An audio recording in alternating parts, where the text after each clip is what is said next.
How's it going, guys? My name is Maikya and welcome back to another video. In today's video I'm going to be talking about the possibility of the Switch game being Kanto and basically everything pointing towards that, and also the fact that we might be getting this at E3, you know, some kind of announcement, like a direct announcement at the E3 coming up in June, and I'll give you my big reasons for that and show you some things that I found. So the first thing I'm going to talk about is this tweet that I found whilst digging out through Twitter, and this person shared this image of Lily from Sun and Moon, and basically it says, "I'm going to be a real trainer and meet all kinds of wonderful Pokemon. I'm going to travel around Kanto just like we did here at Alola for your island challenges." Now what's interesting is that she mentions Kanto. Now we already knew Lily was going to Kanto, but why would she go to Kanto? Now why Kanto? Why not Unova? Why not, Hoenn? Why not Sinnoh? She's going to the first region. Again, she's going back there. And, yeah, you guys will get it once I link more stuff into it. So, I'm going to go into this next one. This is by Endgame the Cube, a good YouTuber. Check him out. Got some good theories and that sort of thing.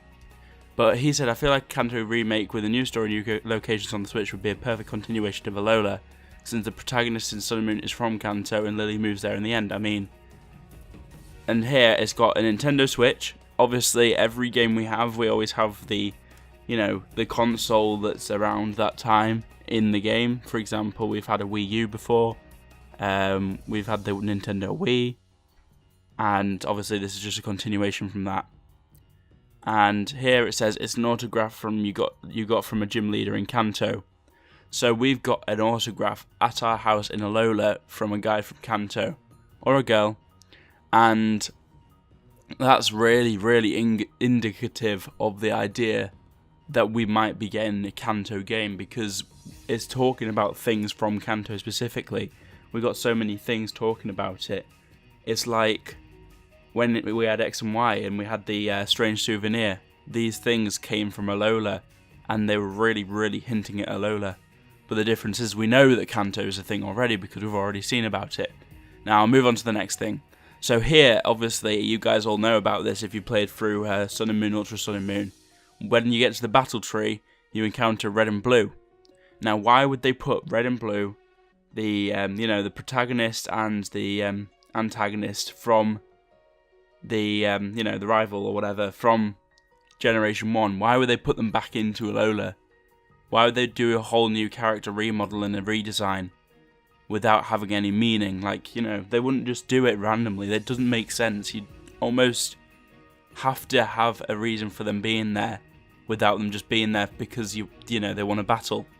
And I think that's a really interesting point. Obviously, in Generation 4, when we had Heart Gold, Soul Silver, we battled Red on Mount Silver, and that was basically due to the idea that he was in Johto at the time, and he was a mythical trainer who'd been traveling around the world, and you encounter him in the mountain.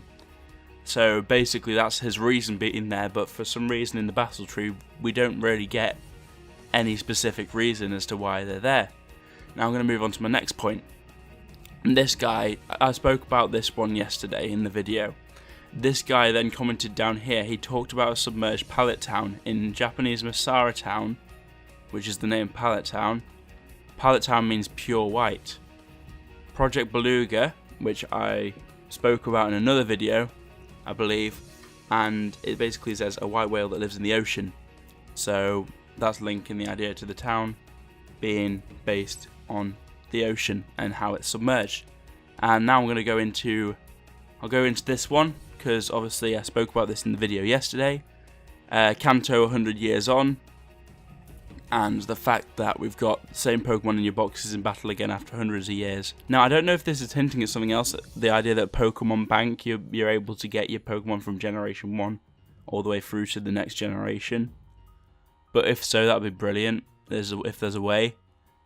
And then obviously we have this image here. Pallet Town sunk and has a gym added to it.